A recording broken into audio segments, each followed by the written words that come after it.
got a nice grand piano in my place now. It's not a grand name. It's like it sounds good. Yeah, that's close.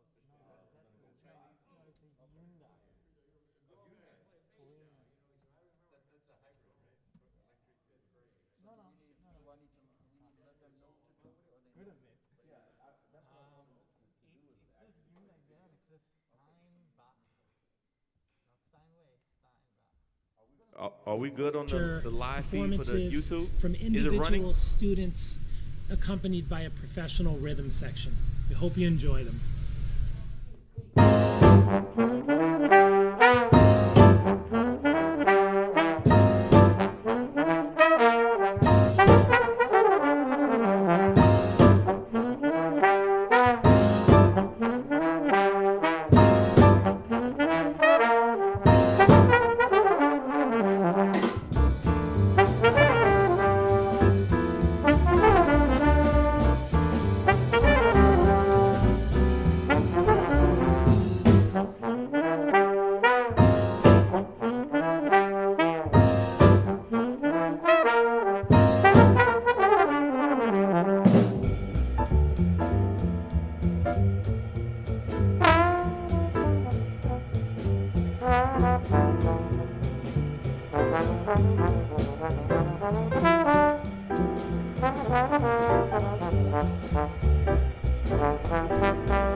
Testing 1 2 1 2 1 2.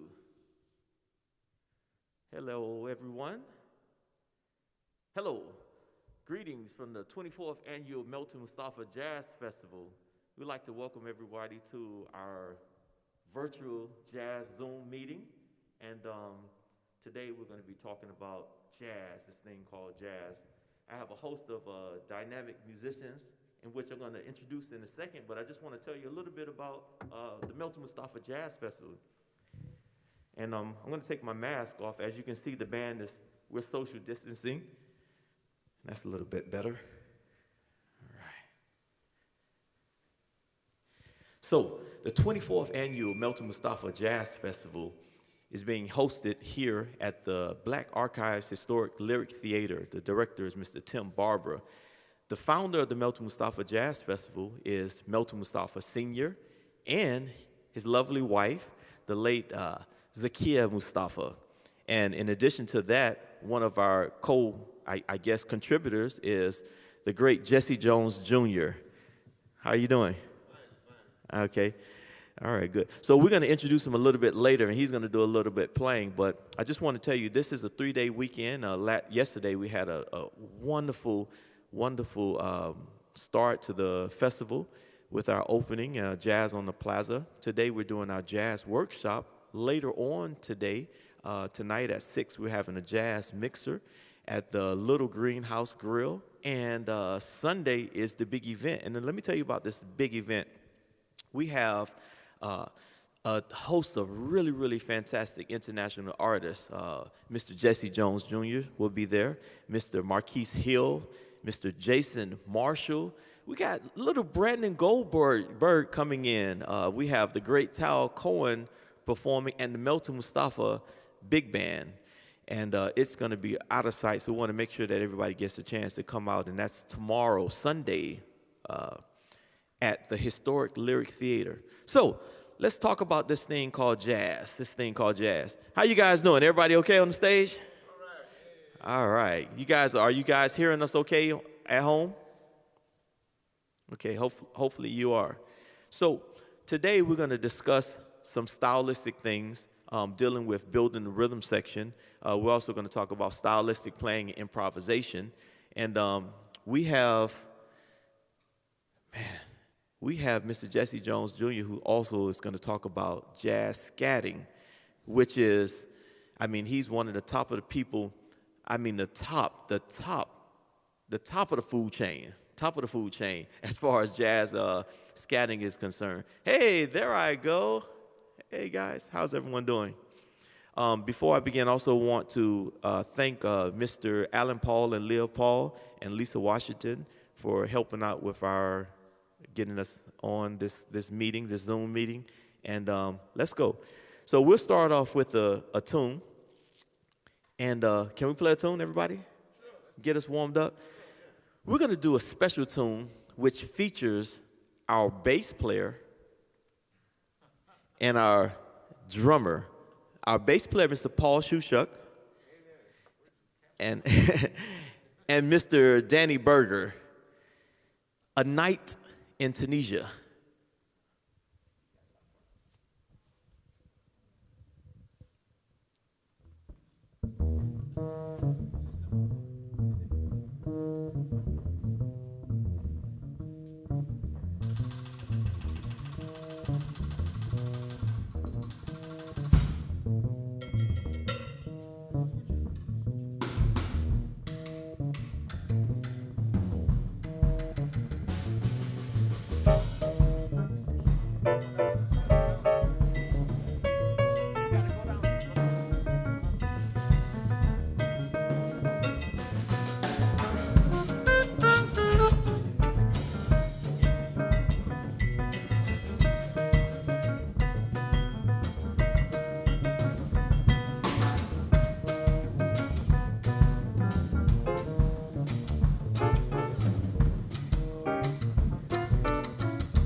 I like that wide shot so we can see the whole band. Yeah. Oh, there they go. Woo. Ladies and gentlemen, Mr. Jesse Jones Jr.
Mr. Jesse Jones Jr.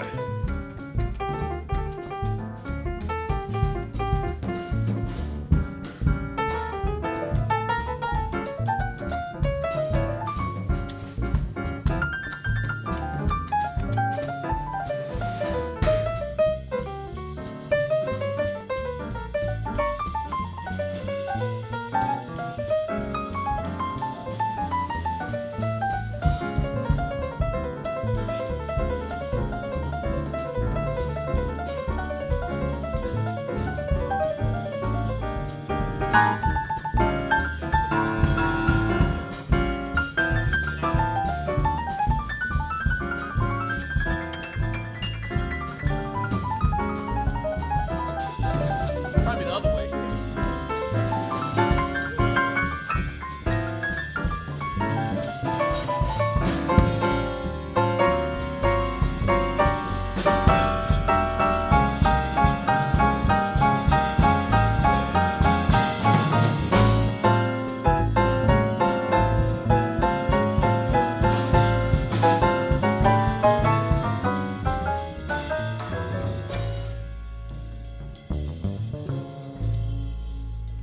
Mr. Tao Cohen.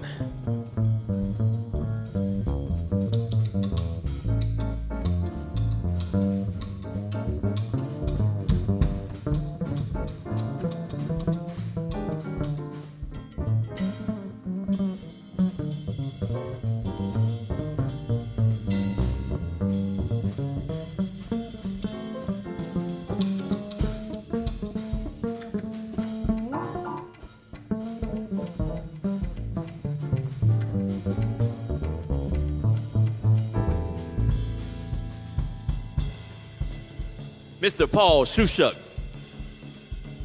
Let's get some drums.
yeah. Oh, yeah.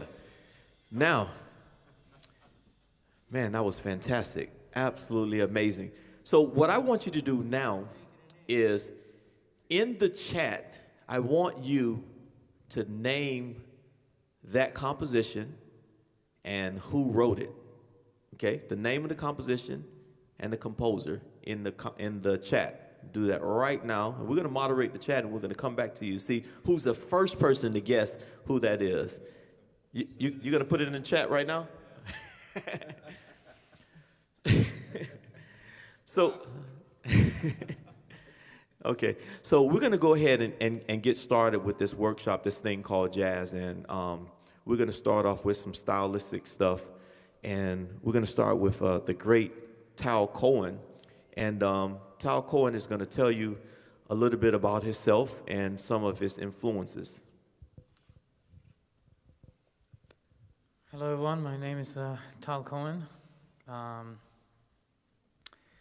Okay, a little bit about myself. Okay, I was born in Israel, and then I moved to Australia when I was 15. And that's where I studied most of my life, and eventually I got a scholarship to teach a little bit at the University of Miami as a TA. And yeah, I've been having a great time playing with so many outstanding musicians around the US, really. I don't really need to tell you my bio. You can go on my website if you really want to know. But getting into a little bit of influences, I mean, I really kind of try to keep it fresh and keep challenging myself and kind of absorb as much music as I can, as we all do, you know.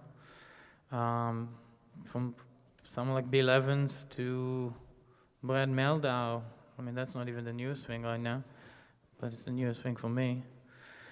And I suppose the main thing is for me to keep coloring, keep the colors moving. I'm always trying to reach new colors, you know, that make sense to me, you know.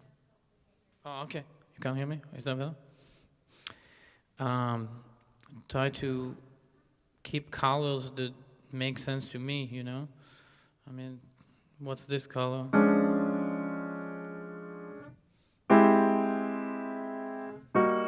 If I can tell what those are before I play them, I can have better access to them, I suppose. But in terms of influences, McCoy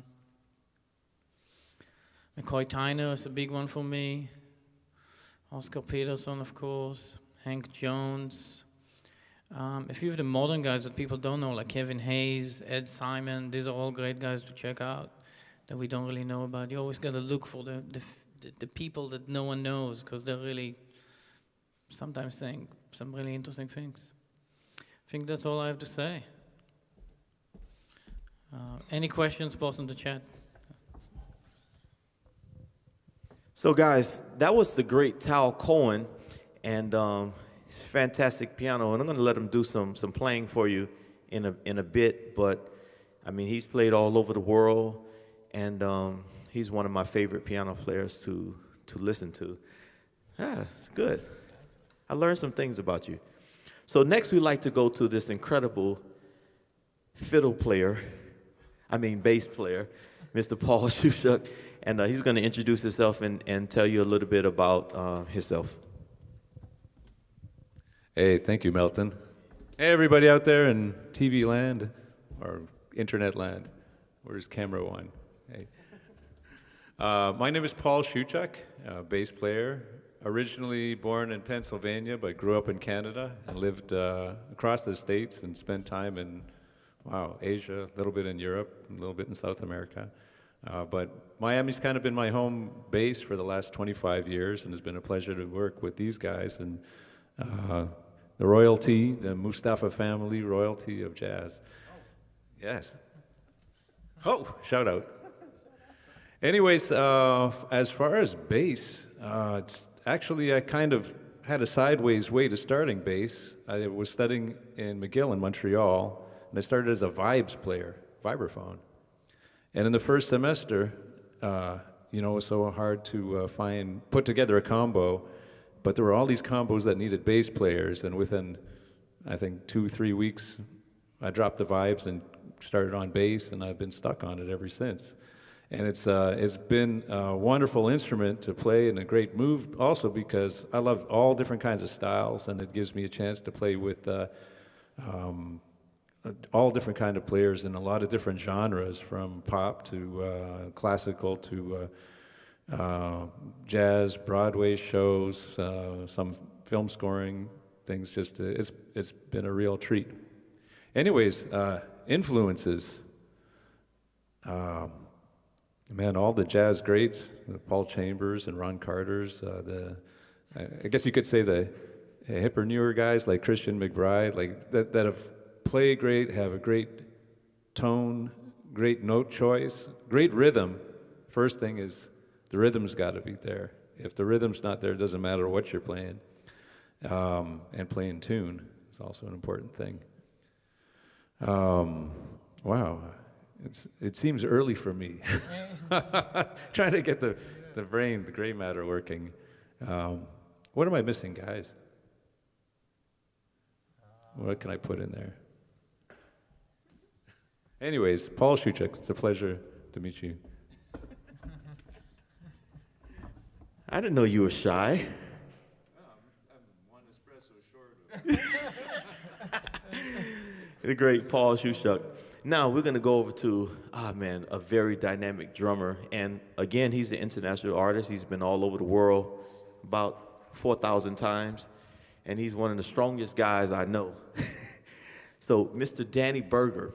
But before we get to Mr. Danny Berger, if you have any questions for Mr. Paul or Mr. Tal, go ahead and drop them into the chat. And we're going to try to get to some, not all, but some of your questions a little bit later. Mr. Danny Berger.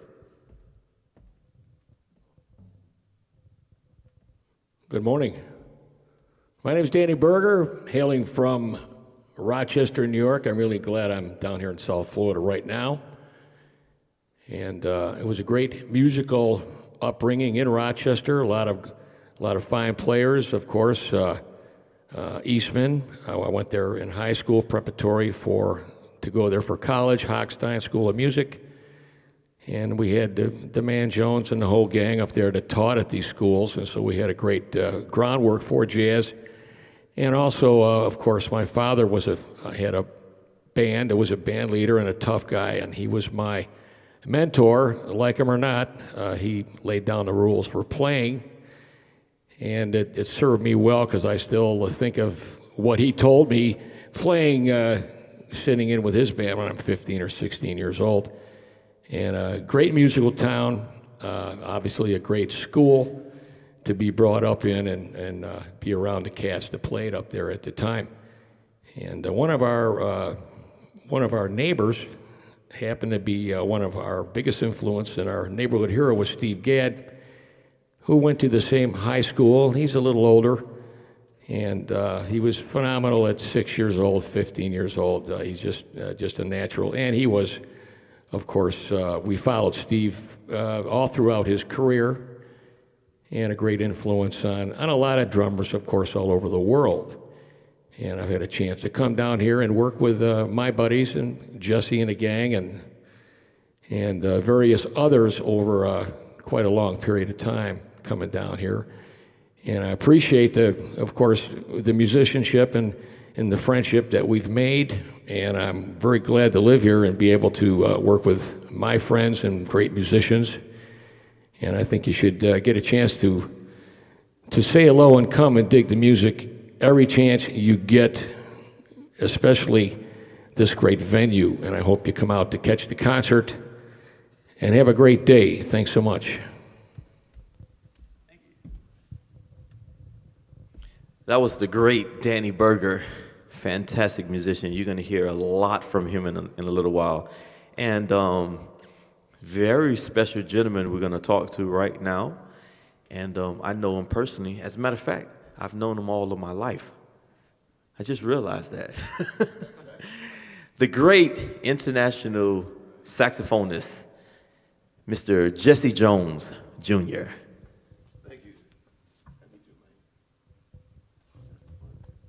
Hello, everybody.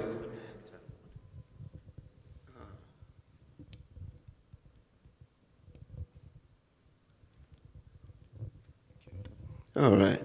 Good morning, good afternoon, and not good night. My name is Jesse Jones Jr. I was born right here in Miami, Florida, beautiful Miami, Florida. I'm the brother of the great and late Melton Mustafa, the oldest. I started playing, as a matter of fact, in high schools. And some of the guys that I really followed and listening to was number one Julian Cannonball Adderley. And of course, my man, Hank Crawford, some of my inspirational musical giants that I listened to. I went to Northwestern High School here, then I went to Mississippi Valley State University. I did 4 years in the Navy band, and I got out and come home, and my brother and I formed a group together. That was in the early 60s, and we had a little jazz trio by the name of the Jets. As a matter of fact, I didn't play much of saxophone. No. My brother played trumpet. We had a conga player, and I played the one-string washtub bass, which was great, believe it or not. We would be on the beach, and we would play at the pools, and we play a few tunes and collect our tips, and we hopped the fence and went to the other hotels all over South Beach. But then we started getting into jazz, my brother and I, and he was really my mentor and still is my mentor. We started a group called the Melt Just Jazz Quintet. After that, I started performing with other jazz musicians. I performed with Clark Terry. In fact, Clark Terry came here, and we did a concert together, and we scattered together. Well, that was something, I tell you, really wonderful.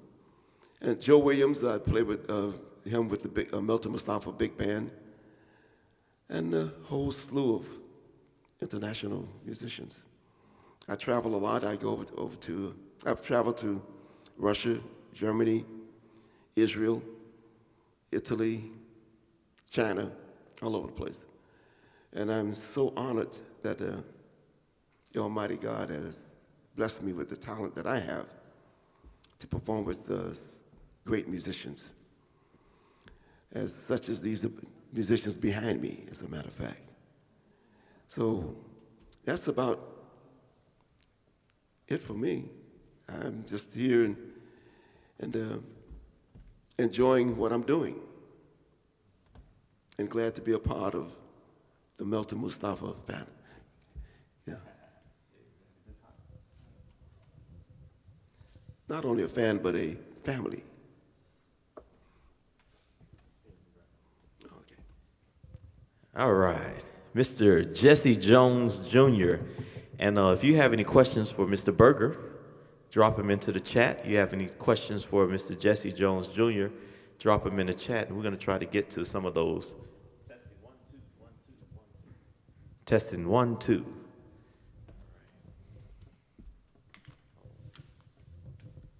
And also, you asked me to mention say something about my recordings. I've done 3 recordings, and I have a single that just come out last month, January, titled "Cabbage Alley." Is that it right there? Who's playing that? That's it. All right. It's called Cabbage Alley. It's like a New Orleans funk type thing. So if you get a chance, check it out. Jesse Jones Jr., Cabbage Alley. Thank you. That was crazy. The song that he was just playing just started playing as he was talking about it. That was really weird. So a little bit later, we're going to make sure that we give you some links or some places that we can buy. All of these gentlemen are recording artists, and they performed their own CDs and with other performing artists, jazz artists, and we'll share those links a little bit later. But I want to get back to some music. Now, one of the most important genres in this thing called jazz is the blues. How many of you guys are familiar with the blues? Okay. If you're familiar with the blues, in the chat right now, I want you to put down your favorite blues song and who wrote it. I want you to do that right now in the chat to people that are watching. And we're going to do some playing. Can we do a blues band? Sure, why not? Yeah? Okay. What are we going to do? We're going to do a thing entitled Parker's Mood.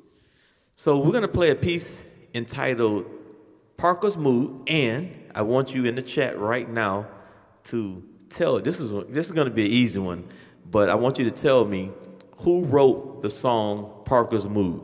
Okay? All right, here we go.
Testing. 1, 2, 1, 2.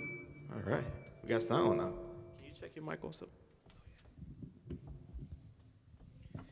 I think we have both mics going now. Wow. What do you think about that? The blues, Parkway Mood. Now, what I want you to do in the chat right now is to go inside of the chat, and I want you to tell me who wrote that song. It's actually an easy one there. But go ahead and write. But we want to see who's the first person who can figure that song out. Now, I do want to mention that we have Melton Mustafa T-shirts, and as you can see, the band is sporting these wonderful shirts. Guys, show your shirts off real quick. And these are available.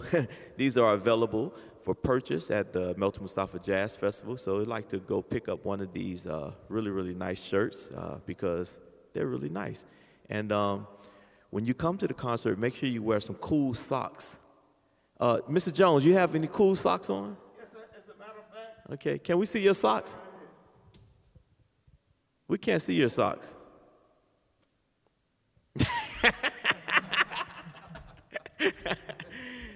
All right, so let's get into this now. Building the rhythm section. We have our pianist, Mr. Talcone. We have Paul, and we have Danny, and they're going to tell you what's one of the most important things that you can do to build the rhythm section as far as continuity, playing together, eye contact, and things of that nature. So let's do something. Can we do something with just the rhythm section?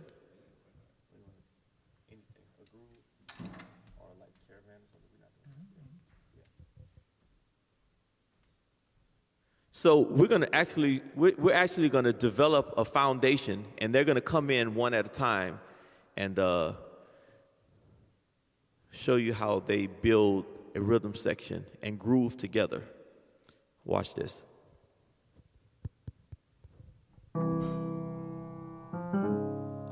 You know what? You know what? Yeah, let's build it from the other side.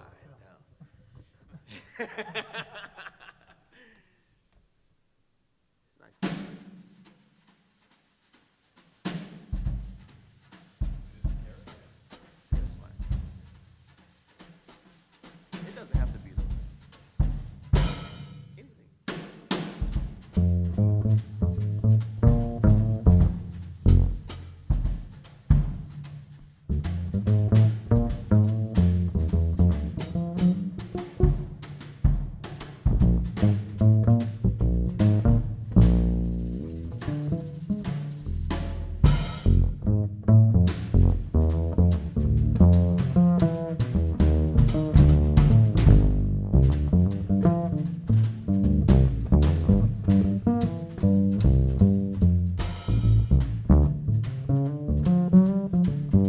Now let's add a little piano.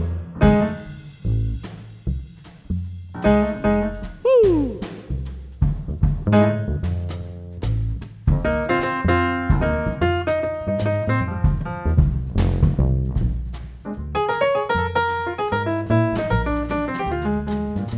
Let's get that wide shot.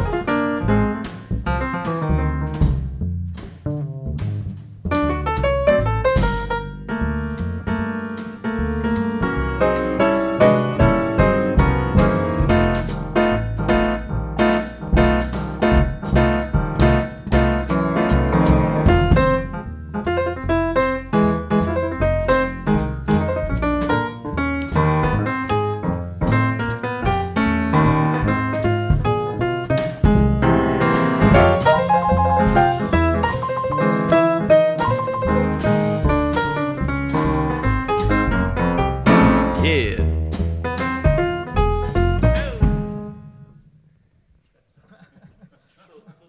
That's an example of building the rhythm section, building a groove.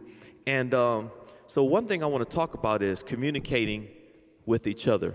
Now, the bass player actually played a couple of riffs, and Mr. Berger heard what he was doing, and he quickly adjusted to what the bass player was doing. So I want to demonstrate it again, where he's playing a groove and he adds a couple of accents and things like that, and everybody else follows, okay? Or Tao sets a rhythm and the band follows what he's doing rhythmically. So let's just play that same groove. 1, a 2, a 1, 2, ready, and we're gonna set that groove.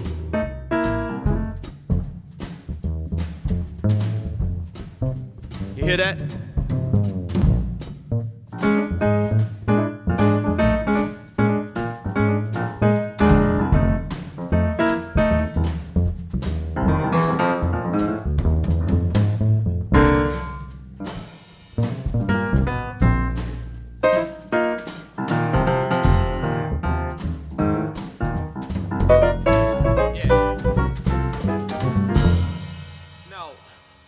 We want to make sure we keep that wide shot. So now what we're going to do is we're going to demonstrate the use of dynamics, okay? So Mr. Cohen is going to play a solo, and the band is going to come down when he wants the band to come down, or come up when he wants the band to come up. And those are called dynamics, you know, piano, forte, crescendos, decrescendos, okay? So let's listen to this. Here we go. 1, 2, a 1, 2, ready, and.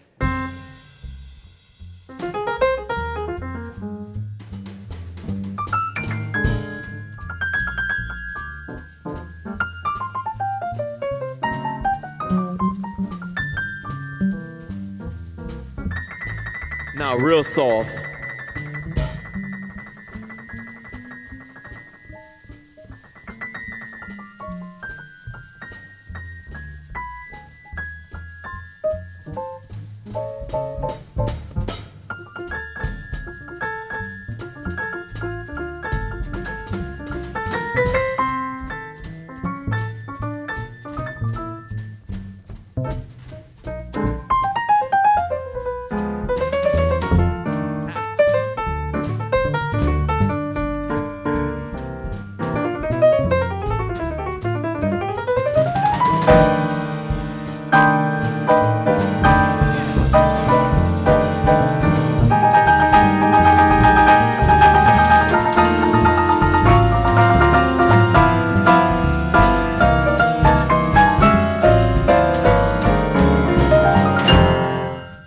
All right, all right. Get him a hand, get him a hand. Now, every musician, in order to play an instrument, you have to practice, okay? And practice is something that is inevitable. You have to make sure that if you want to be a musician, you want to be a successful musician, or a good musician, or even a great musician, you have to practice.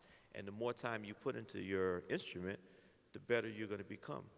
So what I want to do really quickly, because this is really important for our young musicians, people who are learning how to play and developing great habits, we're going to hear from each of these artists about how they practice.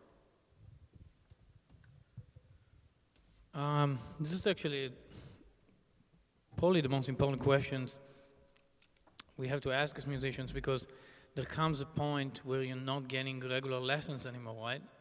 Like you study in college, and there comes a point where you're just kind of a professional musician, right?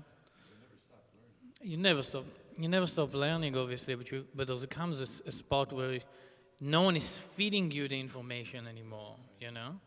You're on your, I won't say you're on your own. You can always go and get a lesson, but maybe as life gets kind of, you know, you get more responsibilities, you can't go to school anymore, you gotta, you know, life gets in the way, you know? So I actually created a set of etudes for myself that I write for myself to practice. So actually I go to the piano and I play something, and if I can play it, I don't write it. It's a really interesting thing, because if I go like, oh, well, I can play that, so don't write that, you know? And then after a while I developed a set of like exercises, and you know, piano players often do this, like Chopin wrote his etudes, and you know, and they target specific things, like specific fingers and all those kind of things, you know. Can you show us one of those exercises? Yeah. So I hope I can play it. So I had this. Can you hear me still? Yeah. If I put it. So I had this thing going on with the left hand, which was. Yeah, kind of. Yeah. Thank you. So it was.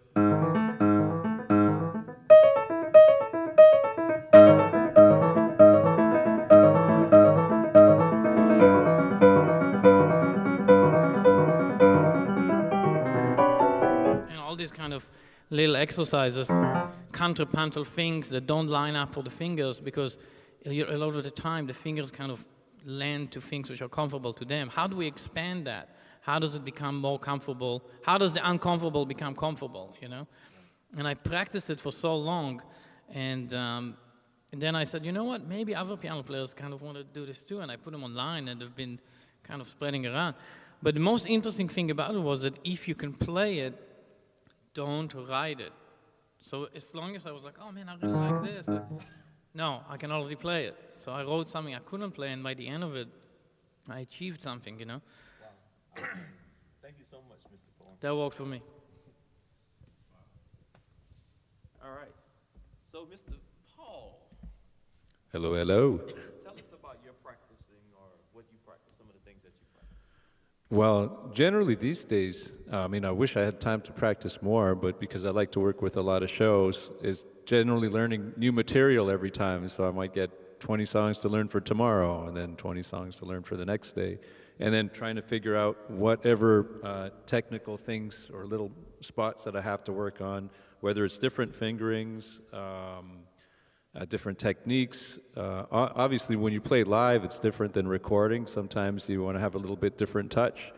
And also going back and forth between electric and upright bass, even though they're both bass, they're two different approaches.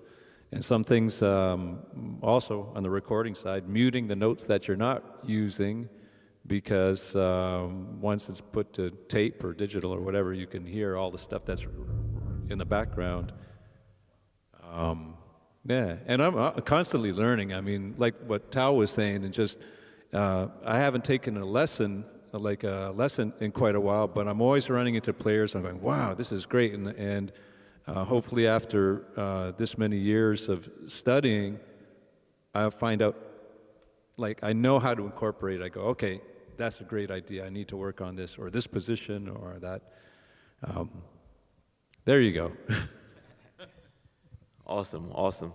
And I know we have some bass players in this Zoom meeting. So guys, if you're a bass player and you have some additional questions, you can go ahead and drop them in the chat. We're going to try to get to some of those. Next, we have Mr. Berger, and we're going to talk about his practice regimen or some things that he thinks are very important. Thanks.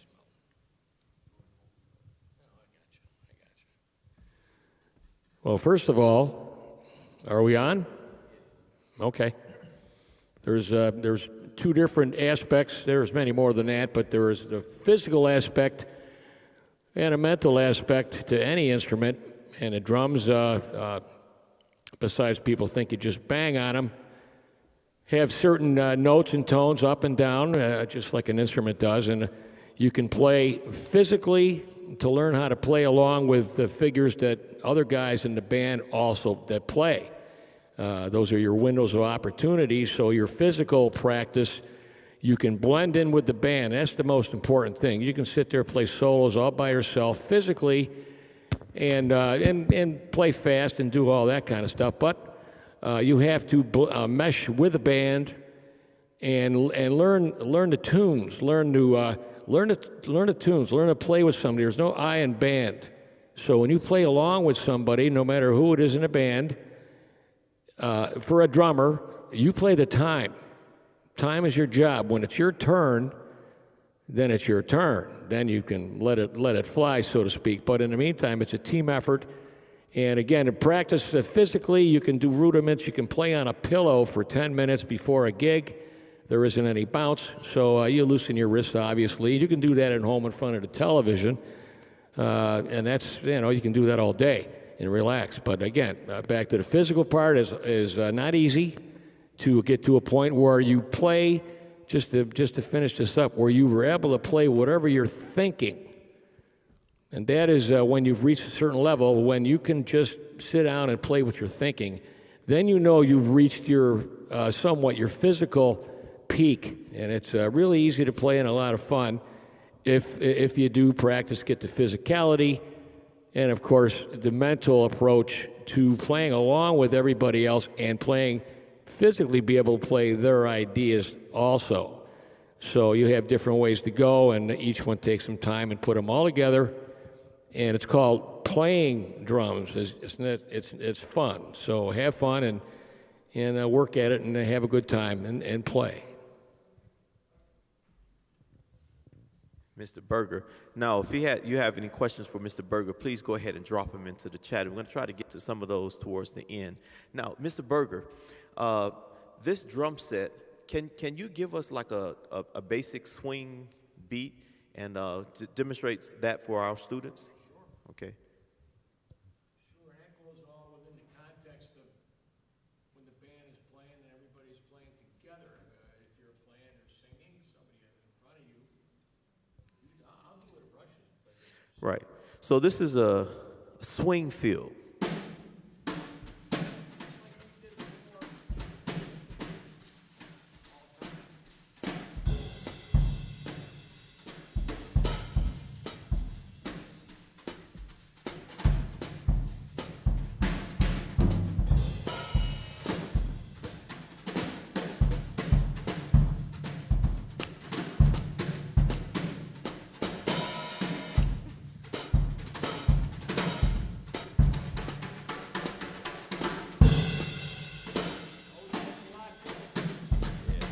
Now, how about a Latin feel? Sure, I got a cowbell for you on that one. He has a cowbell.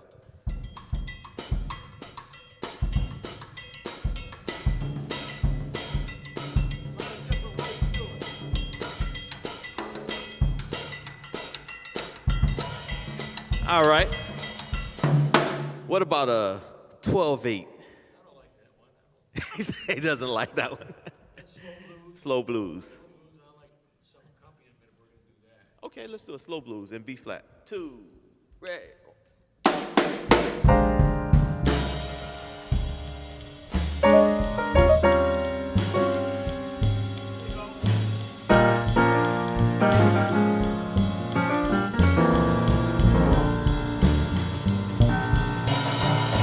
All right, good.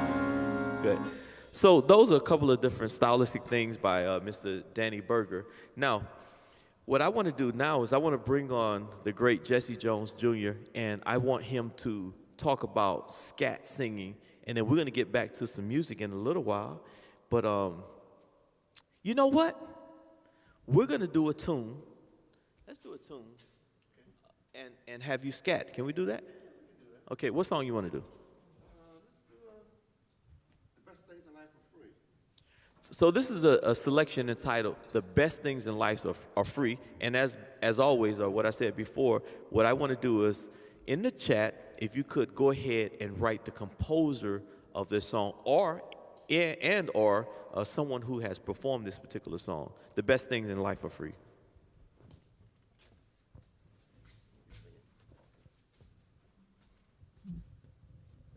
Okay, gentlemen.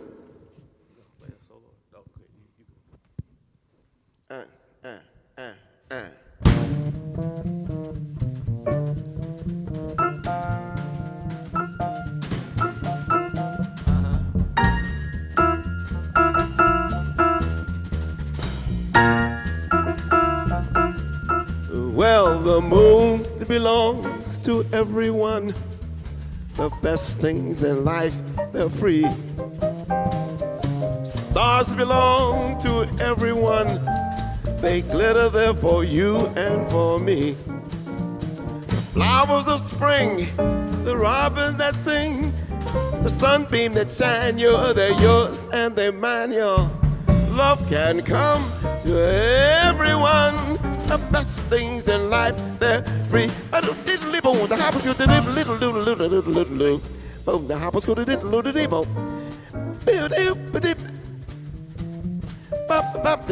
the hops get labeled, the hops get do, but the beat the hops get the boat, the label, but the label. Pop the little, but that little about the hops get do, but the bow down the way. People did not know what to do, the hops go to do. But the hops get labeled. Oh, they label the hops got about the hops because they do blue. But do didn't label the house. But didn't label the didn't label the hops didn't label. I do boom people put them deep, but don't do it. But do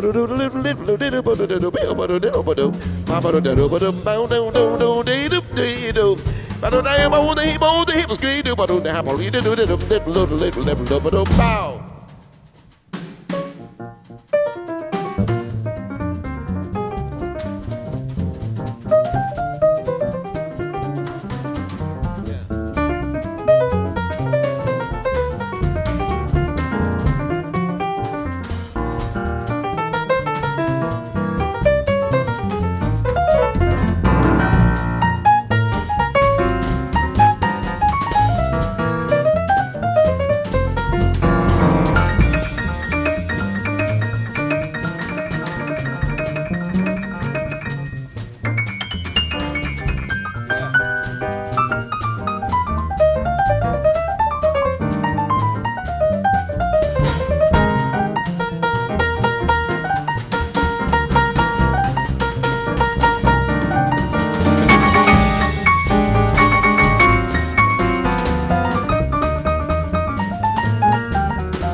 The house, you bomb the house, get all the house, be doing the house, you bomb.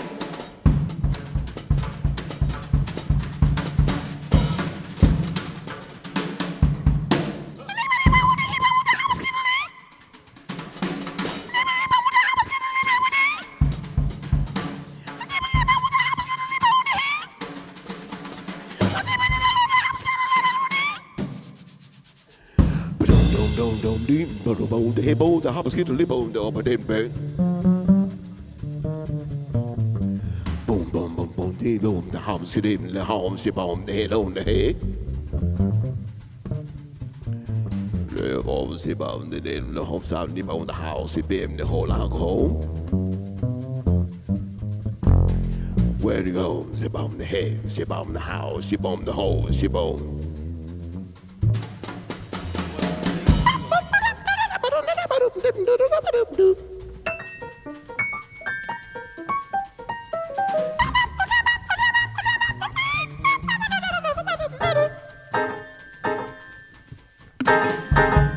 Home, she bomb the head, little bone, the house, hit the bone, the house, hit the bone.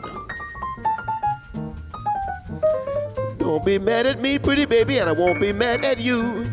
Boop bop da, boop bop da, doop bop da. Ah, the moon belongs to everyone. The best things in life, they're free.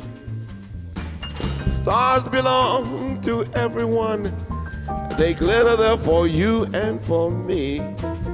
The flowers of spring, the robins that sing, the sunbeam that shine, they're yours and they're mine, Love can come to everyone. The best things in life, they're free. I said, whoa, whoa, the good things, the good things, whoa, whoa, the good things, the good things. Bop doo, bop, I don't lip, hop a scoot, but a little lip. But a little lip, oh, the hops get a lip. But I don't have a little lip, a little lip. A hops get a lip, a little beep. We do bop, beep, bop, beep, bop, bop, bop, beep, bop, bop, bop, bop, beep, beep, bop, booty, beep, bop, beep, beep, bop. I'm gonna sit right down here. Hops get beep, beep, beep, beep, beep, beep, beep. Bobby, things are free. Things are so free. I feel so good. Because things are free. How about that? Woo! The great Jesse Jones Jr. Tal, Paul, Danny. Amazing, amazing, amazing. So, I don't know if you guys had an opportunity yet to write any comments into our Zoom chat. I'm going to try to see if we can get some of those comments. Right, yeah, we can hear that, right? We're going to try to get some of those comments in and we could talk about it. But I do know that the person who guessed Charlie Parker was Janice Wilkes. So congratulations, Janice, for guessing that it was Charlie Parker. She guessed that he wrote Parker's Mood. And that was an easy one. That was a very easy one. But who had the hit with the lyrics on? Yeah, that's a good one. Who wrote the lyrics? That's a good one. So let's see if we can figure out who wrote the lyrics to Parker's Mood. That's to the solo, right? Yeah, that's a very good one. So, Mr. Jones, you've been all over the world. Yes. Basically, yes. Where's your favorite place that you've been? You know, all of them, because I had so much fun. You know, and, traveling. At the time, I've done some traveling with the great Alan Harris, and we did quite a few things together. Also, on my own, I traveled a lot to Russia, Germany, Italy. I have a thing coming up in October. If it goes through, I have another concert coming up. I think October. Yeah, October. Don't you have a concert tomorrow? You want to talk As about? a matter of fact, Yeah, you are going to be there tomorrow, right? yes, I'm going to be there. Okay, just making sure. just making sure. Now, what I want to do now is I actually want to do something with Mr. Tal Cohen in the rhythm section, and if we can go to that wide angle, and what we're going to do is I'm going to let Tal Cohen show you how he builds tension in his solo. So he's going to start off real simple, and he's going to build tension and climax the solo, okay? So, what tune you want to do, or? Let me think about it. Let's play Caravan. Yeah. And while they're getting that ready, we have Jay Holder, who guessed King Pleasure. To answer your question, the Yes. great King Pleasure. Yes, he did. All right. Maybe I'll play rhythm changes. So they're going to do some rhythm changes. Listen up. Try and build it up pretty quickly, I suppose. No? 1,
Yeah. Fantastic, fantastic. Wow.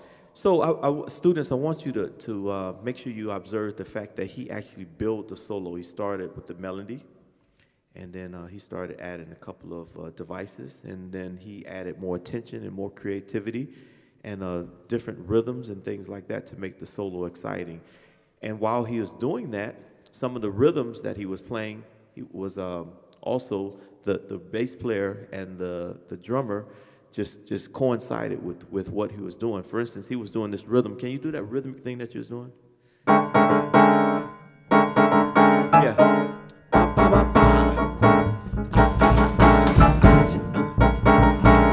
Woo!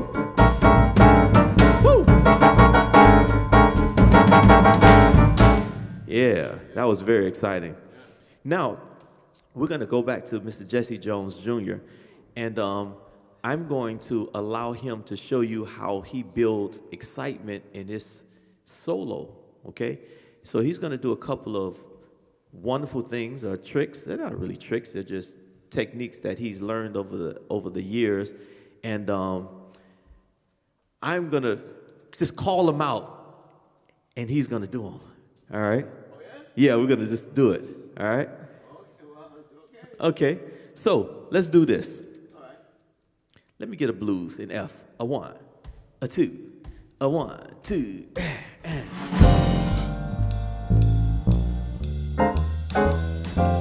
So he's going to show you how to play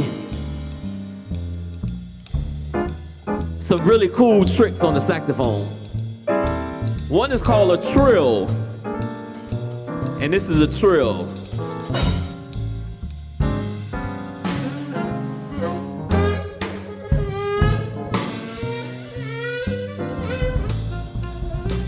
Woo!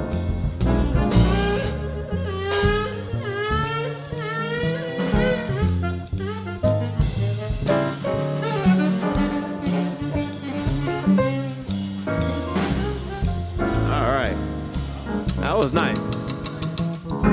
Now, so you also did another thing called a scoop in there. Can you just demonstrate by yourself a scoop? You mean something like?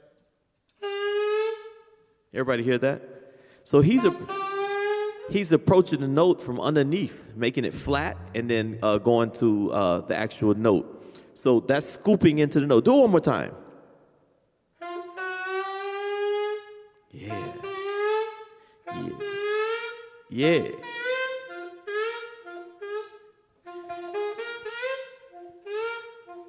Okay. What about growling? What about growling?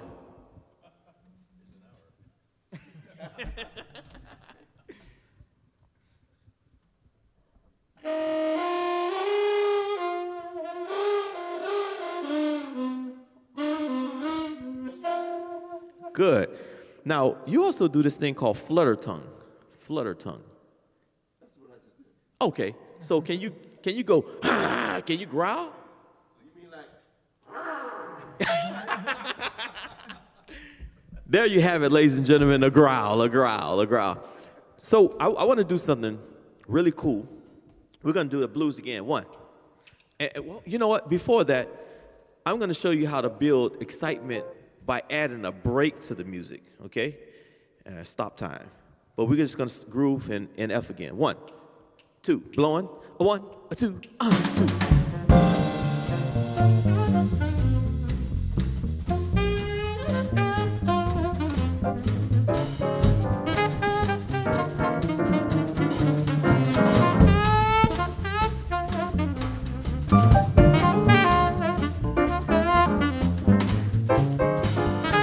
Check this out.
All right.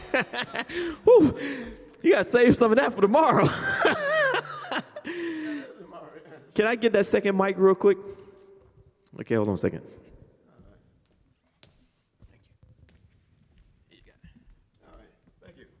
All right. So those were, we did some breaks in the music and some stop time, and that, those are some of the things that you can do to add some excitement to the music. Now, saxophone players, horn players, vocalists, all musicians, stylistic playing, making that horn sing, making it talk. Well, that's important. Yeah. That's important. Not only just to play the notes, but sing the notes. Sing through the notes. So can we do a ballad and you demonstrate expressive playing? Expressive playing. Sure, let's see.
Other arms reach out to me. Other eyes smile tenderly. Still in peaceful dreams I see the road leads back to you.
Oh, yeah.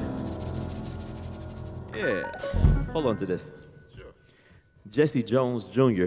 Now, we have a couple of questions. Mr. John Harden asks, how many hours do you practice? How many hours do you? Back in, when I was in school, I used to practice crazy amounts, 6, 7, 8. So he said when he was in school, he was doing 6 to 7, 8 hours a day. Yeah, it changes. Besides playing, Well, you're getting ready for gigs a lot, right? So, it's not getting ready for gigs. I get on these kicks where for 3-4 weeks I'm just all day playing yeah. until my hands give up. So Paul is definitely a in-demand bass player, and they're always asking him for new tunes and things like that. So he basically practices all day. Mr. Berger.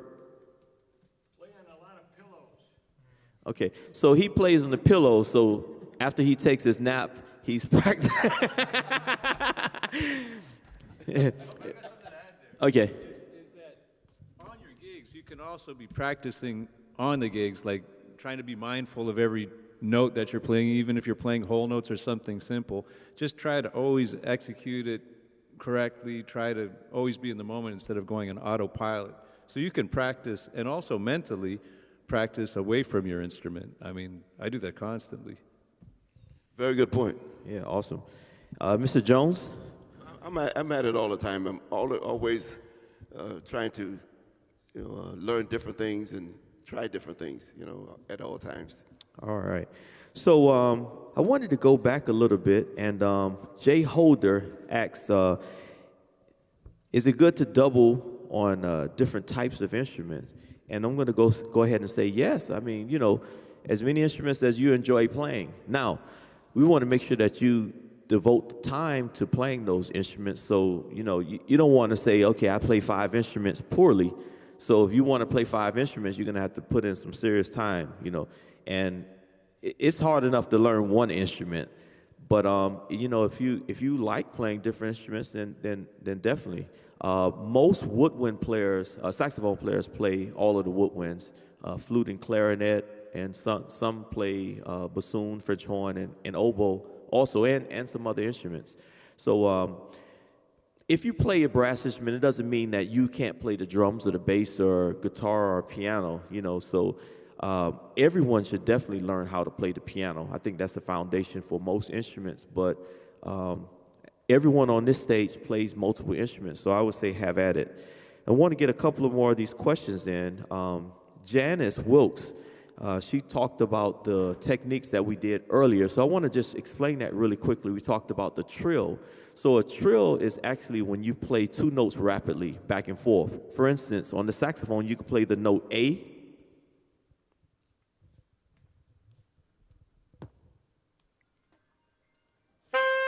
and the note G. And then when you play them rapidly back and forth, it's called a trill. Listen to it. That's A, G, right? Oh, A and G, yeah. Okay, go ahead. Go ahead and play it as a trill.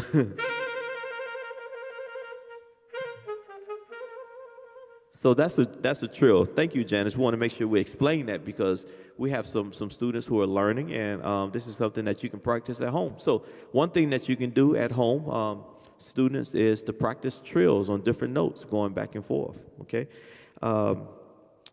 What device is he using to sing through his horn? Wait, let me see. Let me see if he has a device in there. There's no device. Man, I don't see a device. So it's actually no device there. He's actually, Mr. Jones is actually a very good singer, okay? But what he's doing is a technique that he's developed over the years. How many years have you been doing that? Okay, for a very long time, since before he had a beard and before it turned gray. So he's been practicing singing through the horn. And can you sing without the horn, just anything? Mary had a little lamb. Okay, now do it through the horn. Mary had a little lamb. Yeah, so that's the technique that you can practice at home. Okay, so I think we have a couple more questions. Do we have any more questions, guys? Okay, can jazz be done on any instrument? Okay, yeah, that's a great question.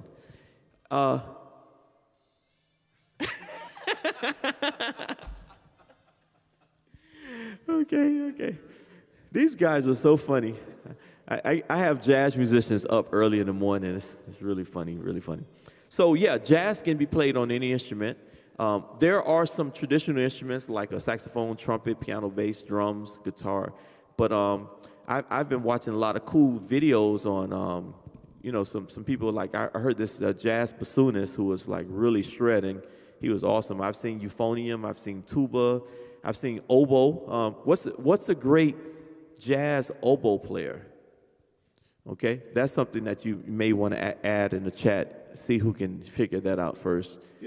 Also, while I was in college, I majored on bassoon during my high school and college years. I did too. You did? Yeah. Yes, I know. You want to take everything? Okay. All right.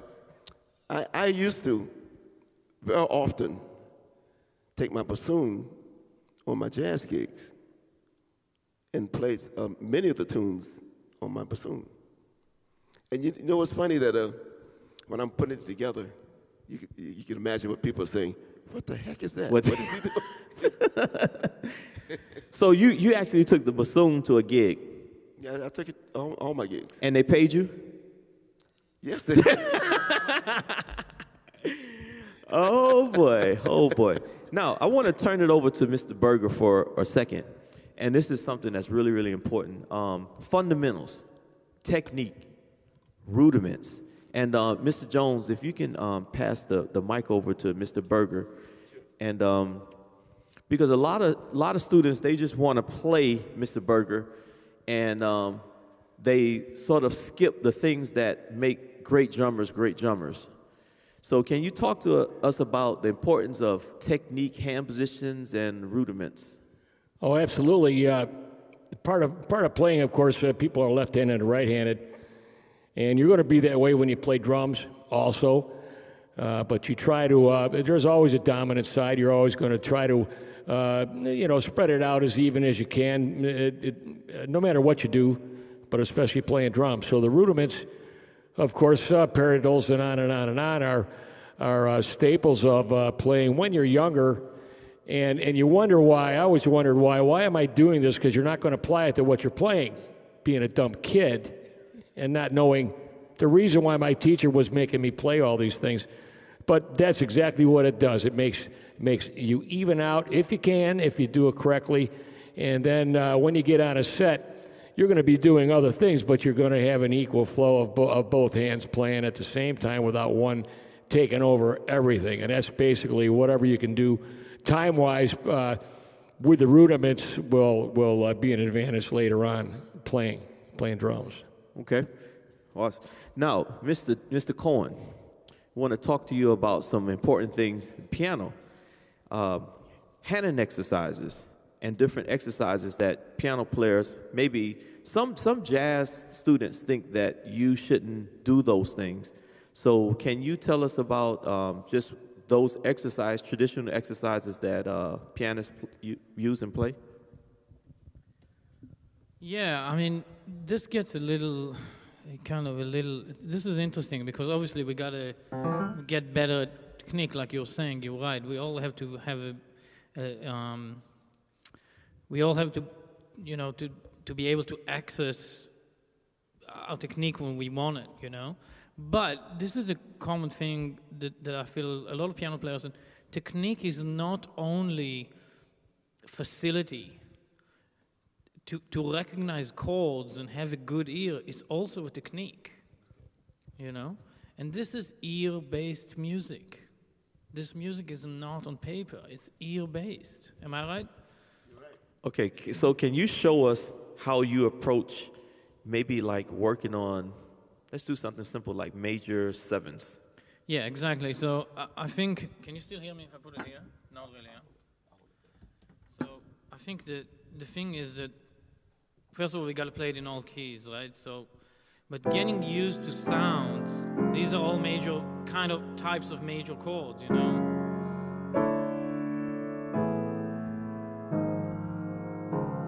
These are all major chords.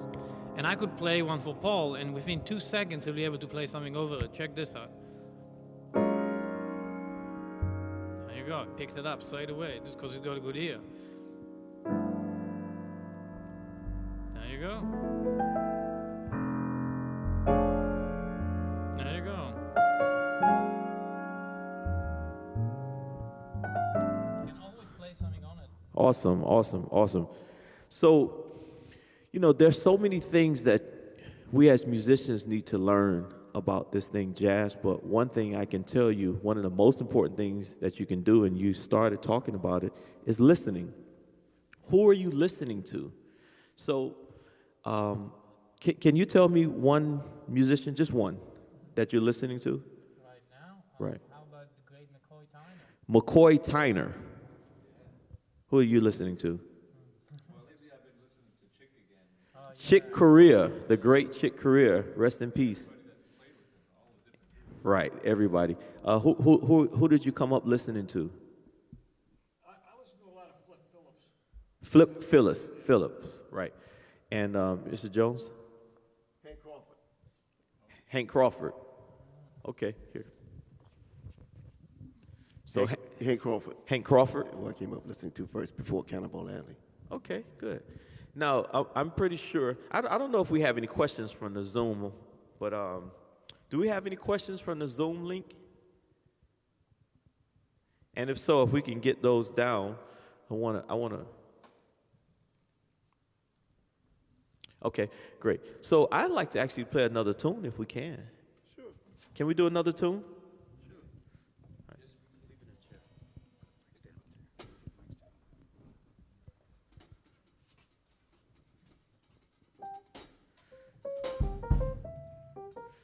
So, yeah, that's cool. So, again, in my opinion, it's all about the groove. So I want you to check this out, how we set this groove here.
Caravan, Mr. Jesse Jones Jr., Thank you. Danny Berger, Paul Shushuk, Mr. Tal Cohen. I am Melton Mustafa Jr., and let me tell you, it's been an honor and a pleasure to have presented this Zoom workshop. I know we had some technical problems at the beginning, but you guys hung in there, just like jazz musicians always do, and we improvised. So, you know, that's a testament to what we do playing jazz. I want to make sure that we spend this time before we end thanking the Black Archives Historic Lyric Theater, Mr. Tim Barber, who's the executive director, and his staff over at Lyric for getting us through this Zoom meeting and being our host sponsor. The staff here are absolutely amazing. We want to make sure that you come by and support this wonderful venue. I mean, it's been remodeled, redecorated, and reimagined, and you definitely want to come by and come by this historic landmark and just spend some time here. In the lobby, you have some great historic pictures, and you don't want to miss this opportunity. I also want to thank Mr. Javan Martin, Lisa Washington, Miss Leah Paul, and Mr. Alan Paul, and Mr. Aaron Clark for helping us out with setting up this meeting. You guys were incredible. I would like to thank LW Financial Services for helping us out with this joint venture. In addition to that, all of the students, Miami-Dade County Public Schools, West Palm Beach Public Schools, Broward County Public Schools, all of the schools who's logged into this Zoom meeting. Thank you, Brent Charles, for helping us out on the technical side from home. We really appreciate you. And let's give another hand to these wonderful musicians. Man, it's fantastic, fantastic. You guys did a tremendous job, and and absolutely amazing. You know, hearing you guys' stories. You know, you spending time to give back to the community, a jazz community, and I just want to say I appreciate everything that you guys do. Now, this is the 24th annual Melton Mustafa Jazz Festival. We've been doing this festival for 24 years, and the whole site now is the Black Archives Historic Lyric Theater. Tonight, we're going to have a jazz mixer at the Little Greenhouse, which is about 2 minutes away from the Lyric Theater, and there are going to be some great musicians there and some great food, and a wonderful opportunity to meet other musicians and people in the community and just network and have some fun. The concert for the Melton Mustafa Jazz Festival will be tomorrow. Red carpet event starts at 5 p.m. here at the Black Archives Historic Lyric Theater, and the concert actually starts at 6 o'clock. And some of the musicians that you will hear will be the great Jesse Jones Jr., Jim Gazier, Tal Cohen, Marquise Hill, Jason Marshall, the Melton Mustafa Big Band. We have a young prodigy by the name of Brandon Goldberg who's actually going to come by and perform also. It's going to be a great show, let me tell you. And I'm going to invite Mr. Leonard Rutledge, who's an amazing vocalist. He's going to come in, and we're going to feature him on a couple of selections. We'd like to dedicate this jazz festival to the late Zakia Mustafa, who's my mom, and she also was co-founder of the Melton Mustafa band, and she did the booking and management, and she basically ran this festival since its inception. And we're going to definitely be paying our respect to my mom, Zakia Mustafa. So thanks once again. I did have a couple of quick announcements, and I think, did we have an announcement? Another announcement? Question. We have a question. Okay. Janice says, Mr. Jones, explain the difference between how he growls and how he scoops. Okay? So scooping is when you bend the note. You're going to start the note flat with your mouth sort of like open, and then you're going to tighten up your armature to raise the pitch. And growling is when you just make that sound through the horn. And great questions. I really appreciate you guys asking those questions. And you know what? You can also go and follow us on Melton Mustafa Jazz Festival on Facebook and Instagram. All of these artists have social media. Mr. Danny Berger, Paul Shushuk, Tal Cohen, myself, Mustafa on sax. And also want you to follow God in Gigs. And let the music play? Keep the music playing. We want to make sure we follow them. And if you haven't already started following the Black Archives Historic Lyric Theater, make sure you follow them on Instagram and Facebook also. So at this time, I'd like to thank everybody for viewing. And if we can go out with a short song.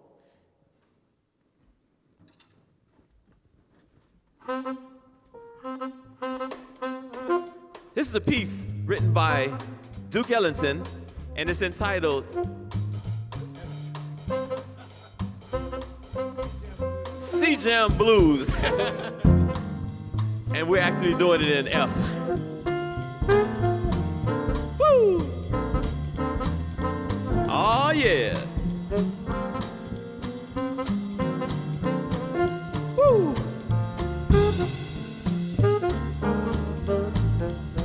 You can see Mr. Jesse Jones Jr. on Keeping the Music Playing on Saturday.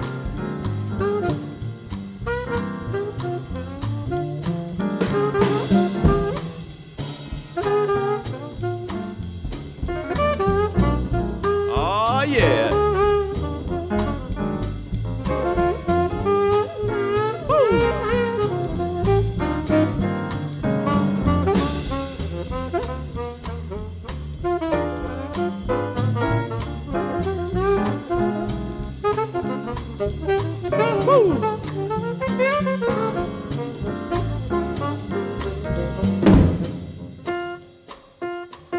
Once again, thank you for tuning in. Melton Mustafa Jazz Festival, Virtual Jazz Workshop. I am Melton Mustafa Jr., Mr. Tal Cohen, Mr. Paul Shushuk, Mr. Danny Berger, Mr. Jesse Jones Jr. Thank you guys for being an incredible jazz audience. See you tomorrow at 5 for the Melton Mustafa Jazz Festival concert.